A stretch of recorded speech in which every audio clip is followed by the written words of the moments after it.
Free audio post-production by Alphonic.com. What's up, y'all? So I said I was going to get back on schedule, which I am trying to do that now. I did not get to it last night. I tried, right? But I didn't know what to talk about. Genuinely, I had no idea what I was going to talk about. And I still don't really know what I'm talking about. So this is going to be another circus roller coaster for y'all. Because honestly, I don't know. I feel like my brain's been so fried. I've just been doing nothing but working. Like, adulthood sucks. It sucks. Like, literally all I've been doing is working, so I haven't had time to really think about anything except for my job. But anyway, y'all, my name is Caitlin. You can call me Kate. I'm a jack of all trades, master of none. I'm a raging homosexual. I'm passionate about life, music, and human connection, and this is my podcast where I talk about anything and everything, and I'm calling it Dude. What was I talking about? So recently here, I've been getting into a lot of different types of music, right? I've been listening to a lot of like Ivan Cornejo. Totally didn't say that right, but you know what? I tried. Like a lot of like, I don't know, music that I wouldn't normally listen to. I think it's good to be like well versed in music, bro. I recently went on a road trip and I played Choosing Texas. Yeah, y'all know the song. He's from Texas, I can tell. I played that like 60 times in a row, and no one could stop me because I was driving alone. It was the best feeling ever. There's like a lot of music that I listen to that I wouldn't want anyone else to know that I listen to. Like, me and my best friend were talking about that. Like, Brett, what if I got into a car crash, and then someone's trying to give me like mouth to mouth and my music's still playing in my car? And it's like the most diabolical song. Like, what if it's like Good Puss by Cobra or something? Like, that would be so embarrassing. Like, genuinely, I have songs that I listen to that I wouldn't want anyone knowing that I'm listening to them, Like, songs that I just would not admit to listening to, that I just jam out in the car. But I didn't realize how loud I listen to my music, right? The other day, I was leaving the work parking lot, and I was jamming out to some Lady Gaga. Hell yeah. I was listening to Lady Gaga. And I guess I was listening to it pretty loud because one of the managers was outside smoking, and she texted me and was like, "Nice Lady Gaga." I was like, whoops, caught in 4K. Another song that I'm like really obsessed with right now is Sugar on My Tongue, right? By Tyler, the Creator. Banger. What else? Sticky Fingers by Ashniko. That's a whole bop. That is so freaking good. Flames, bro. Flames. Such a good song. But I don't know, there's just music that like, it's like inside music, It's not like what I would play for the homies type shit, but it's what I play in the car when I'm driving by myself or whatever. I've recently been trying to like branch out and like listen to different types of music. I don't know, just kind of see what else is out there. I think music is really important. This is one thing that I haven't talked about in my podcast, but like, music has saved my life multiple times. And I know that sounds like really dramatic, right? Like, oh, okay, it saved your life. But no, it did. And live shows to me is like therapy. I went and saw Baby No Money the other night, and the serotonin I got from that concert was insane. It was insane. He's such a good performer. And yeah, he's another one where people are like, what? You listen to Baby No Money? Like, yes, I do. He's got some bangers. He's got some bops. I think when people look at me, they think, I only listen to metal, which, yes, I do listen to a lot of metalcore. I listened to some death metal a little bit. I saw Slaughter to Prevail last year. So I listened to stuff like that, Lorna Shore, all those bands. But then I also listened to like Baby No Money and Cobra and Ashniko. And but I feel like that's the best for road trips, because I could pretty much road trip with anybody and we'll be jamming out. Jamming out. One of my favorite songs to drive to is Neon Moon. And I feel like Neon Moon is very like emo country, And I'm already pretty emo. I like emo music. One of my favorite genres ever is Midwest emo. I think that is one of the greatest genres to ever exist. Like, Mom Jeans, bro. Mom Jeans is so good. So I love Midwest emo. And country and Midwest emo, like emo country, like like Neon Moon and Choosing Texas and all of that stuff. It goes hand in hand with Midwest emo. So when I say I don't like country, I'm talking about like the country that's like, I got my beer and I got my fish and I got my dog and I lost my girl. Like that's the type of country that I don't like, but I like the whole I'm at a bar and I'm drinking because this girl broke my heart or this guy chose someone else. Like that's my shit, bro. I realize it's less about the genre and more how diabolically depressing the lyrics are. I'm one of those people, I don't know why, right? But I have to listen to really sad music. I can't even tell you why that is. Everybody be like, "What? Like, why do you listen to sad music?" I have no idea. Because my life can be going so good, so great, and I'll still listen to the most diabolically depressing music you have ever heard in your life. And I've always been like that. I went on a date last year, and I write my own music, right? And this girl asked me, she said, "Oh, like," she saw the guitar tattoo on my arm, and she said, "Oh, you play guitar?" And I was like, "Yeah, I do." And she goes, "Cool, what kind of music do you play?" And I was like, "I guess you could say it's alternative." And she was like, "Oh, okay, that's cool. What's your favorite topic to write about?" And I was like, "Oh no, she's gonna think I'm mentally ill." I was like, I cannot show this girl my music because how do you explain to a potential partner that all you write is songs about depression, anxiety, and breakups? But those are my 3 favorite topics because I feel like they're relatable to everybody. When I write a song, I don't even put because obviously I'm gay, so you'd think I'd put she and like female pronouns in there, but I normally don't because I want my music to like resonate with everyone who listens to it, even if it's like 2 people that listen to my songs. I want them to be able to relate.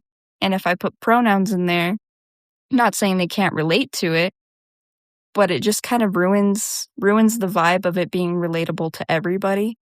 So I'm looking at this girl and I'm like, "Oh no, how am I going to tell her?" And I just decided to full send it because I really don't care what people think about me or my art, I do, but I don't. Like, I hope they think it's good. I hope they like what I write. But if they don't, I don't really write it for other people. I write it for me. It's therapy to me. It's something that I've done since I was a kid. I started writing breakup songs before I had ever been through a breakup. Sometimes the songs that I write about are not even my own experiences. They're other experiences that people have told me about or that I've heard about. So I just decided to full send it, and I told her, I was like, "Honestly, I write alternative emo, and my favorite my favorite thing to write about is breakups." And she was like, "That's interesting." She's like, "How come?" I was like, "Well, I like the intensity of the emotions." Breakups are one of those things, everyone relates to them. Everyone's had their heart broken at least once, right? So everyone can relate, and not only that, but it's just such an intense emotion. You feel grief, you feel loss, you feel everything. And I like to write about that stuff because I feel like everyone will resonate, but also because I am a passionate person. I'm a deep person. So I can't really write like a happy song. Anytime I've tried, it just came off so corny and like icky. Gave myself the ick. And I was like, yeah, I can't write love songs. I also had one person one time tell me that I should enter my 50 Shades of Grey era. And I was like, I don't write about like sex either. I don't write about sex. I don't write about love. I write about heartbreak and depression and anxiety and things that I feel like can resonate with everybody. I want everybody to listen to my music and be like, "Damn, like I've felt that before." So that's how I explained it to her. She didn't seem like she cared too much about it. But I was nervous. I was like, "Man, that's tough to explain to somebody because I don't want you to think that I'm this emo brooding person. I'm a passionate person and I'm passionate about sad emotions, and I'm passionate about how other people make you feel, you know? And that's what I was trying to explain to her more than anything else. It's like, it's just the intensity of the emotions. Even if I'm not going through it, I like to write about it because if I'm not going through it, somebody else is. And so if they hear it, hopefully it helps them. Hopefully it heals them. Hopefully they feel heard, they feel seen. That's more what I go for when I'm writing. It's not so much about myself as it is about other people, or it's something that I've held on to for years and I finally write it later. You know, sometimes I sit on lyrics for 2, 3, 4, 5, 6 years before I share them with people. So a lot of times it's old stuff. It's old emotions that I had that I just elaborated on finally. Because I tend to like sit on my emotions a little bit, you know? So yeah, I think music is really powerful. I think it's one of the most powerful tools that we have in life. It's so cool. Like you're decorating the air with sound waves. And I think that's so cool. I was a choir kid in high school. So I'm very passionate about music. I'm very passionate about live music. I'm very passionate about writing it, singing it, listening to it, learning about it. Anything that has to do with music, I am a nerd. I geek out on it for real. But yeah, I thought it was interesting that she asked that question because a lot of people don't ask, you know, you just tell them it's alternative, and if they look me up on Instagram later, that's on them. I'll share it if I feel very comfortable. Like if I feel like she's not going to judge me, I will share my music, but typically I don't. I just kind of vaguely say, "Oh yeah, I like to write music and stuff." And they don't normally ask deeper leading questions. I don't know. I don't listen to love songs either. Love songs give me the ick, like super bad. It's kind of like watching a cheesy romance movie. I get like secondhand embarrassment, like secondhand ick from love songs and from romantic movies. Like I'll still listen to them sometimes or I'll still watch romantic movies, but it does give me the ick and I can't tell you why. Like it's just not one of the emotions that I really really like jive with because I just feel like it's corny. I feel like it gives corny energy. And that's why I was trying to explain is that when I write music, I don't want it to be corny. I want it to be relatable and I want people to vibe. And I just can't vibe with love songs, dude. It literally gives me the ick. Like, I don't know. And it's so wild because I used to be the love letter type of chick, but I used to write love letters and shit. And now I can't even see myself doing that because I'm like, well, that's so like corny. I don't know. There's got to be something deeper about that, but I don't know. Do you guys do that? Do you watch like a movie that's, you know, and they're in love and corny about it and you like it? Or does it give you the ick? Like, is that just a me thing? Is that a problem with me? Is that a flaw? Same thing with love songs. I do like love songs, but they have to, I don't know, they have to not make me feel icky. They have to not give me the ick. And that is very rare that I hear a love song and don't get the ick. So that's another thing is when people drive with me, most of my music is pretty sad, you know? But it's just that's all I listen to. I like surround myself with sad music and I can't tell you why. I don't know why. I've been like that since I was a kid. Before I even knew sadness, before I even knew heartbreak, before I even knew what any of that felt like, that's all I listened to as a child too. It's very interesting. I know some people can only listen to happy music or some people only listen to music for the beat. And that's what I also think is really cool about music, right? Is that everybody hears it differently and everybody's taste is so different, which I think is fascinating because some people cannot listen to sad music because it makes them sad. For me, it makes me feel comforted. It makes me feel better, you know? Even if I'm already happy, if it just makes me feel good to listen to sad music or like angry, screaming metal, you know?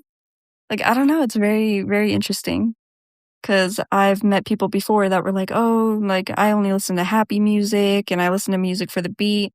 I listen to music for the lyrics personally. Like, I'm one of those people where if the lyrics are really good, I'll probably like the song. It doesn't really matter what the genre is.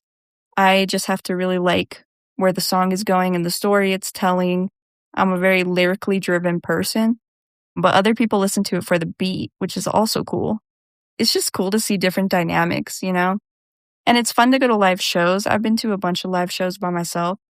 And the coolest thing about it is you're surrounded by people that already have something in common with you, right? Because everybody at that concert is seeing the same band because they love the band just as much as you do, right? So there's been times where I've went by myself and I've met friends, you know, they'll look at me and be like, "Hey, are you alone?"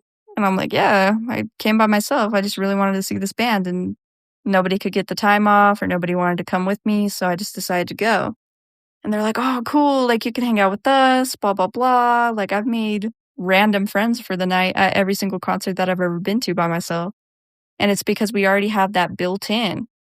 I also was watching this thing on YouTube, and it was, like, the psychology behind people that only listen to sad music and people that only listen to, like, deep lyrics and stuff, and apparently some of the what did it say? It said, like, the people that, like, listen to sad music are actually, like, happier than people that don't or something. It's something like that.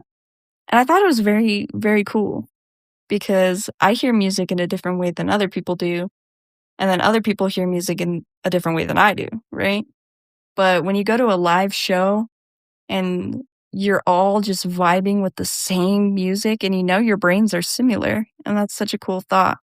You know, some people might be listening to it because they relate to the song. Other people might be listening to it just because they love the intense emotions that come with sad or angry music. There are some songs that I listen to like strictly for the beat though. Like I'm not saying I only listen to sad music all the time because there is a few songs that I like just for the beat, you know. Baby No Money, Ash Nico, artists like that. For the most part, I listen because the beat is so good. But most of the time I'm listening to the lyrics. But there is a lot of the time too where I'm driving and I'm just listening straight for the beat. That's another thing about me is I do like sad music, but I don't like slow music. I don't like ballads and songs that are kind of like, I don't know, just they make me tired sort of. If they're too slow, I can't even drive to them. Like, honestly, I have to listen to, like, upbeat stuff when I'm driving. Even if the lyrics are sad, the music has to be upbeat. So I don't listen to a lot of sad ballads. There's a few songs here and there, but it's few and far in between. I happen to like music that's a little more jumpy, you know, even if the lyrics are diabolically sad. If the beat is jumpy, I like that. So, I don't know. It's just interesting. It's a very cool concept. I really wanna go to a rave, I found out. Yeah, because Baby No Money's show was like a mini rave. There were so many ravers there, and I learned how to shuffle in 2011, you know, because LMFAO. Y'all remember that? Every day I'm shuffling? Yeah, I learned how to shuffle back in the day, and now I wanna show it off. Like, where am I supposed to show that off at? So I think a rave is the move. But I don't do drugs. So I'm like, well, what am I gonna do at a rave? Just be sober, shuffling, hanging out with all these people that are probably on ecstasy? Hell yeah, probably. I think I'd be okay with that, honestly. I'll be their little trip sitter. It's such a vibe. I'm a big metalhead though. Something about metal shows are just different than every other show. Like, I do like rave music a little bit. It's not too much. It's probably one of my least favorite genres, like EDM, house, all that stuff is probably the back of the list for me. But my number one is definitely metal because those shows are crazy, dude. I went to this one show and I was a little tipsy, you know. I was a little smashed, and I decided it was gonna be a good idea for my 5'2" ass to get in the mosh pit, right? I was like, yeah, that's a good idea. Let's do that. And so I end up in this mosh pit, dude. The grass is slanted. It slants downward, right? I'm in there with a bunch of like 6'5" dudes. Probably not 6'5", but they look like it to me because I'm only 5'2", right? So I'm looking up at all these dudes and they're just shoving me around. I'm falling. Literally, 3 dudes. I was on the ground, right? 3 dudes grabbed me, picked me up. My feet came off the floor and they threw me back in. And it was the coolest experience, you know? And that's the coolest thing about metal shows too, is they know like, hey, that person just fell. pick them back up and throw them back in. Like, that is so sick. It was so fun. I had grass burns all down my arm, all down my leg. My ripped jeans ended up being more ripped, which made them look low-key cooler, because I don't care if it's not in anymore. I rock ripped jeans. I don't care. I will do that until I'm freaking 45. I don't give a shit. It's my vibe. I don't know. Like, I know, like, a lot of people, or I seen this TikTok. It was about how, like, ripped jeans are not in anymore. I'm like, I don't care, bro. I was born in 2000. I do what I want. But yeah, I love shows. I also like rap music, but I don't really like rap shows that much, just because the demographic of the crowd is different. So a lot of the times they're just not as chill as metalheads. Metalheads are actually the chillest people. They're the most respectful. And you can't convince me otherwise, because I've been to all kinds of different shows. And the worst experiences that I've had with crowds were at rap shows. I'll still go if it's like a rapper I really, really love and I can't miss out on. But for the most part, I just prefer metal. Metal and indie shows, because those are the nicest crowds, to be honest. Yeah, indie's another genre that I'm not like super, super into, just because a lot of it's too slow and a lot of the lyrics are corny. Yeah, I'm not a big indie fan. It just depends who it is. Rainbow Kitten Surprise, one of my favorite bands of all time. They're indie, but it just depends on the vibe of the songs, you know? I like Rainbow Kitten Surprise because their music is very, very deep. It's very deep. If you listen to their lyrics, it is poetry. Literal poetry, dude. Same with Sleep Token. I know a lot of people hate on Sleep Token, right? I get it. They're not for everybody. And they're not technically really metal. They kind of genre merge a lot, which I think a lot of people in the metal scene don't like when bands genre merge. But I do, because I like all kinds of different music, right? I'm not just a metalhead. So I happen to love Sleep Token because their music is so unique, you know? You'll know it's a Sleep Token song as soon as it starts. That's how unique their sound is. And they do genre merge, but their lyrics, poetry. And you cannot convince me that they're not. You know, I get so sick of people slandering other people's music taste, right? Because another person that I really love that's controversial in the metal scene is Poppy. I do. I love her. I think she's great. I think her voice is unique. I think her style is unique. I liked her even before she was a metal artist. And a lot of people are mad, like, oh, like she's only in there because of Sebastian from Bad Omens and she wouldn't be where she is without him. Yeah, she probably would be, because she was already famous, guys. She just wasn't a metal vocalist until recently. And like, yes, it could be in part to her relationship with Sebastian, but it could also just because she's fucking badass. Like, why do people have such a problem with people jumping into the metal scene when they were pop? That's what I don't understand, because I feel like metal is almost merging every genre. You know, you get like new metal, which is like Korn, Slipknot, Linkin Park, like that. The bands like that merged genres already.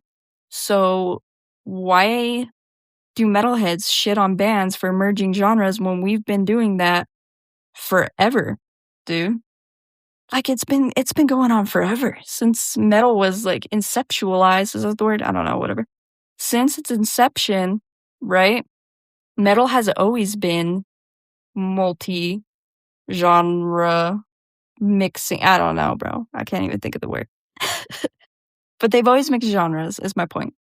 And so if you like metal, you'll probably like some rap songs. You'll probably like some country songs. You'll probably like some pop songs. So I don't get the hate around Poppy, and I don't get the hate around Sleep Token, because artists have been merging their sounds for decades. I just don't understand. One band that I think is actually very overrated. This is just all my unsolicited opinions, to be honest. Well, I guess it's solicited if you're listening to this. If you disagree, you disagree. You can let me know. But if you agree, that's cool too. You know, I'm not a hater. If you're like, nah, Caitlin, you're full of shit, that's cool too. But one of the bands that I think is very, very overrated, and I'm going to get a lot of hate for this, and I'm ready for it, Metallica. Yup. Metallica.